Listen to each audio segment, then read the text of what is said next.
السلام علیکم ورحمۃ اللہ۔ پچھلی ویڈیو میں ہم نے زندگی کی حقیقت کے بارے میں جانا تھا۔ آج ہم یہ دیکھیں گے کہ نیکیوں کو برباد کرنے والے اعمال کون سے ہوتے ہیں۔ نیکیوں کو برباد کرنے والے اعمال دو طرح کے ہوتے ہیں۔ پہلے وہ اعمال جن سے نیکیاں مکمل طور پر برباد ہو جاتی ہیں اور نیکیاں ہونے کے باوجود بندہ قیامت والے دن اس سے فائدہ نہیں حاصل کر سکتا اور نیکیاں ایسے ہوں گی جیسے کی ہی نہیں ہیں۔ دوسرے وہ اعمال جن سے نیکیاں مکمل طور پر ضائع تو نہیں ہوتی لیکن نیکیوں کا ایک بڑا حصہ ضائع ہو جاتا ہے، لیکن یقیناً ایک مسلمان کے لیے یہ بھی بہت بڑا نقصان ہے۔ پہلے ان اعمال کو ڈسکس کریں گے جن سے نیکیاں مکمل طور پر ضائع ہو جاتی ہیں۔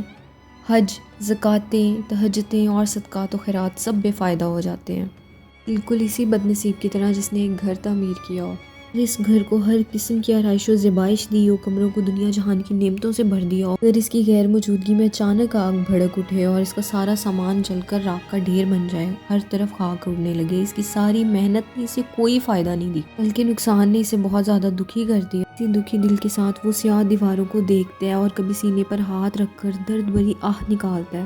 سیم کیفیت کنڈیشن قیامت والے دن اس بد نصیب کی ہوگی جس نے نیک اعمال بہت کیے ہیں لیکن ان کے ساتھ ساتھ وہ کچھ ایسے اعمال بھی کرتا ہے جنہوں نے ساری نیکیاں جلا کر خاک کر دی۔ اللہ تعالیٰ نے ایسے لوگوں کے متعلق قرآن میں فرمایا ہے، اس دن کئی چہرے ذلیل ہوں گے، سخت محنت کرنے والے تھکے ہوئے دہکی آگ میں داخل ہوں گے، انہیں کھولتے ہوئے چشمے سے پانی پلایا جائے گا۔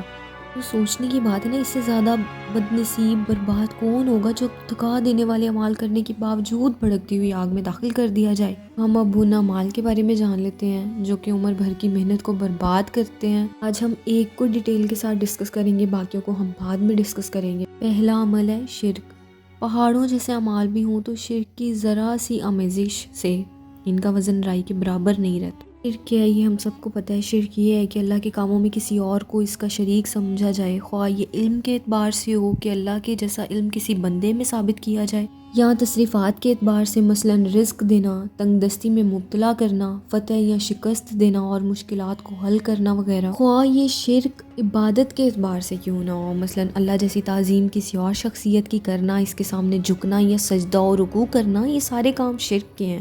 شرک کرنے پر نیکیاں مکمل طور پر برباد ہو جاتی ہیں، خواہ شرک کرنے والا کوئی بہت بڑا بزرگ یا اللہ کا ولی ہی کیوں نہ ہو۔ ایک اور بہت ہی امپورٹنٹ پوائنٹ ہے جو مجھے لگتا ہے کہ غور کرنا چاہیے، جس میں امت میں نبی سے بڑھ کر نیکیاں تو کسی انسان کی نہیں ہوتی۔ نبی اپنی امت میں سب سے زیادہ افضل اور پارسا ہوتا ہے، لیکن اللہ تعالیٰ نے سمجھانے کے لیے نبی کو مخاطب کرتے ہوئے فرمایا ہے، تحقیق وحی کی گئی آپ کی طرف اور ان لوگوں کی طرف جو آپ سے پہلے تھے کہ اگر آپ نے شرک کیا تو آپ کے اعمال برباد ہو جائیں گے اور بالیقین آپ خسارہ اٹھانے والوں میں شامل ہو جائیں گے۔ آیت سے ہمیں یہ سمجھنے میں ملتا ہے کہ پیغمبر بے شک ہم جانتے ہیں کہ شرک سے پاک ہوتا ہے، اس لیے کہ پیغمبر اللہ تعالیٰ کی حفاظت میں ہوتا ہے، اس لیے اس سے شرک کا امکان نہیں ہوتا۔ یہاں دراصل یہ سمجھانا مقصد ہے کہ اگر کسی کے پیغمبر جیسے اعمال بھی ہوں تو شرک کی آمیزش انہیں برباد کر دے گی۔ اسی لیے کوئی گمان میں نہ رہے کہ وہ بہت بڑا عالم ہے، قاری ہے، سید ہے، اولیاء ہے یا اولیاء کی لڑی سے ہے یا کوئی قاری ہے، کوئی بھی انسان ہے، شرک اس کے سارے اعمال تباہ کر کے اسے اللہ کی نظر میں گرا دے گا۔ بلکہ اللہ تعالیٰ نے سورہ انعام کے رکوع 10 میں درجہ ذیل 18 نبیوں کا ذکر کیا۔ ابراہیم، اسحاق، یعقوب، نوح، داؤد، سلیمان، ایوب، یوسف، موسیٰ، ہارون، زکریا، یحییٰ، عیسیٰ، الیاس، اسماعیل، یسع، یونس اور لوط علیہ السلام اجمعین۔ پھر فرمایا، اگر یہ شرک کر لیتے تو جو کچھ یہ اعمال کرتے تھے سب برباد ہو جاتے۔